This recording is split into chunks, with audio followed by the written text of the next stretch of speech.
por eso me gustó mucho que pusieras el ejemplo que nosotros,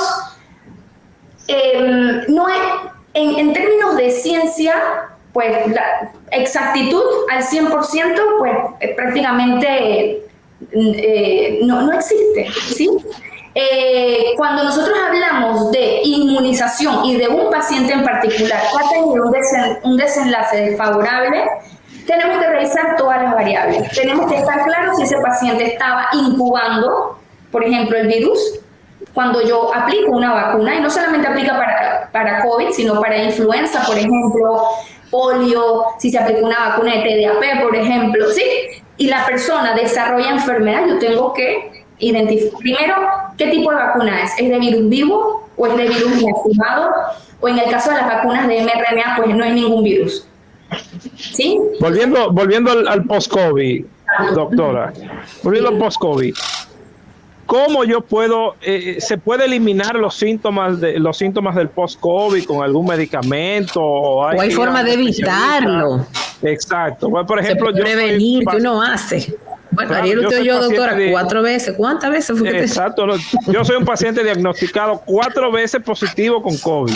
4 veces positivo con COVID, pero yo no me he sentido más allá de los mismos síntomas que tuve de la enfermedad. Después de ahí, bueno, ha cambiado ciertos hábitos, pero no creo que sean por el post-COVID. Por ejemplo, me gusta más el ron añejo ahora, me gusta no, eso no tiene nada que ver con el COVID, no. No, sí, después de las enfermedades de COVID, me gusta más el ron añejo. No, eso tiene nada que ver con el COVID. Obviamente el paladar me cambió muchísimo y... Ya. Eso el paladar puede cambiar total. Claro, me cambió, pero en caso de cómo yo puedo eliminar todos estos síntomas del post-COVID. Mira, bastante interesante tu pregunta. El manejo, primero, y no vamos a profundizar ahí porque no es el tema del día, pero me parece bien interesante. Justo antes de entrar estaba leyendo que hoy lo publicó y lo compartió por su canal el doctor Eric Topol, sobre las bases relacionadas o algunos mecanismos que se proponen en términos de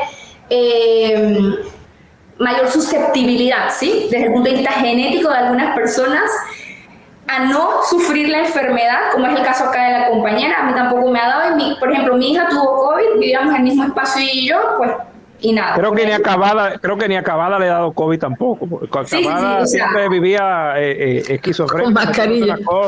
Y las mascarillas. ¿No? Y entonces lo que proponen es que puede estar asociado a uno de los complejos mayores de histocompatibilidad, en un punto específico. Y que hay otras personas que desde el punto de vista, desde su genotipo, son más vulnerables. Y eso está en estudio. Entonces, volviendo a tu pregunta puntual, el manejo del síndrome de post-COVID o de COVID prolongado es un manejo sintomático, ¿sí? Yo voy a tratar lo que en ese momento el paciente tiene, si es pérdida de memoria, si es por ejemplo, si en ese momento algunos pueden cursar con hipertensión, algunos pueden debutar, se ha visto muchos niños en la región que están debutando con diabetes mellitus tipo 1, por ejemplo. Hay que tratar el síntoma o el signo en el momento. Es una entidad que está en estudio y por lo tanto no hay un manejo específico para el síndrome, recordando que síndrome es la combinación de signos y síntomas. ¿Cuánto puede durar? Vuelvo y les repito, la evidencia habla que puede resolver, un 4% resuelve rapidísimo y hasta un 91% puede durar hasta 2 años en resolverse, o sea, de manera muy lenta. Y de ahí la importancia de prevenirlo. ¿Y cómo lo podemos prevenir? La mejor manera de prevenir el COVID prolongado es protegernos a nosotros mismos y a otros a través de infectarnos. ¿Cómo yo me prevengo de infectarme? Las medidas en términos de mejorar la ventilación, hacerme, si yo sospecho que tengo COVID, buscar ayuda temprana. ¿Y por qué? Porque ahora nosotros tenemos opciones en nuestros países de tratamientos antivirales que lo que me van a permitir es evitar el desarrollo de una enfermedad más severa en el caso de que no esté vacunado, y en el caso de que ya yo estoy vacunado, y eso es un punto importante. La inmunización actualmente contra COVID lo que busca es que yo siga manteniendo títulos anticuerpos adecuados, anticuerpos protectores, y que disminuya mi riesgo de enfermedad grave, de hospitalización y de muerte asociada a esa enfermedad grave. Eso que está ahí es importantísimo. Es el mismo concepto en términos de inmunización contra influenza. Las vacunas de COVID lo que buscan es no evitar que tú te enfermes. Lo que buscan es prevenir y disminuir el riesgo, ese riesgo que tú tienes de enfermedad grave, hospitalización y muerte.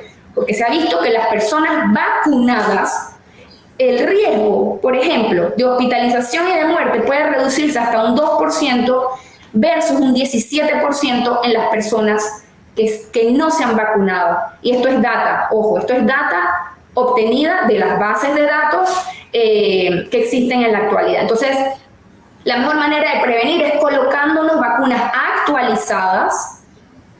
Importante, actualizadas. ¿Por qué? Porque las variantes de COVID van mutando. Eso es lo que nos han mostrado, tal cual el mismo comportamiento de flu.